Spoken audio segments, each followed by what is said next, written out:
আমার নতুন বছরের প্রত্যাশা থাকবে হচ্ছে যে যে বৈষম্য নিয়ে আমাদের আন্দোলনটা ছিল, আমাদের বৈষম্যের ঠাঁই নাই। মেইন কথা হচ্ছে যে আমরা হচ্ছে সমতা দিয়ে বিচার করব। আমরা সমতা দেখব, ধর্ম নিয়ে কোনো কথা আসবে না, জাতকে কেমনভাবে কি করছে না করছে আমরা ওইটা দেখব না। হ্যাঁ, আমরা যদি নতুন বছর নিয়ে ভাবি, নতুন বছরে আমাদের একটাই প্রত্যাশা থাকবে, আমরা সবাই সমানভাবে বিচার বিবেচনা করব।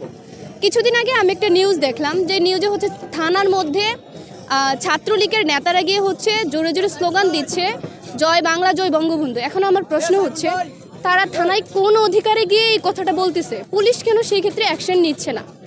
কিভাবে যাচ্ছে থানায়? আমরা যখন জুলাই মাসে আমরা সেই ক্ষেত্রে মুখে কথাই বলতে পারি নাই, পুলিশ তখন আমাদের মুখ বন্ধ করে রাখছে। সেই ক্ষেত্রে এখন থানায় গিয়ে আমলিকরা কিভাবে চিল্লায়া বলে যে জয় বাংলা জয় বঙ্গবন্ধু, তাদেরকে কেন জেলে ঢুকাচ্ছে না? এখন আমার কোয়েশ্চেনটা আসলে এটাই।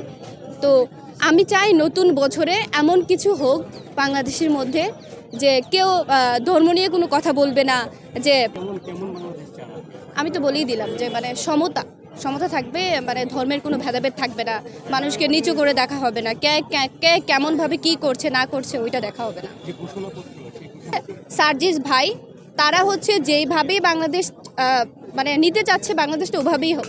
কিছু মানুষ হচ্ছে বলতেছে যে বাংলাদেশ কেন পরিবর্তন হচ্ছে না, কেন হচ্ছে না? বিগত 20 বছরের ঘটনাগুলি কি কয়েক মাসে কি মানে সম্ভব পরিবর্তন করা? সব কিছুতে একটা সময় লাগে। তো এখন সময়ের অপেক্ষা করা উচিত। মানে তাদের উপর হচ্ছে আমরা টোটালি নির্ভর, তারা যেভাবে দেশ পরিচালনা করবে। আশা করি তো ভালোর জন্যই কিছু হবে, এত কিছু হয়েছে তো ভালোর জন্যই হবে। নতুন বছরের এইগুলোই আসলে প্রত্যাশা।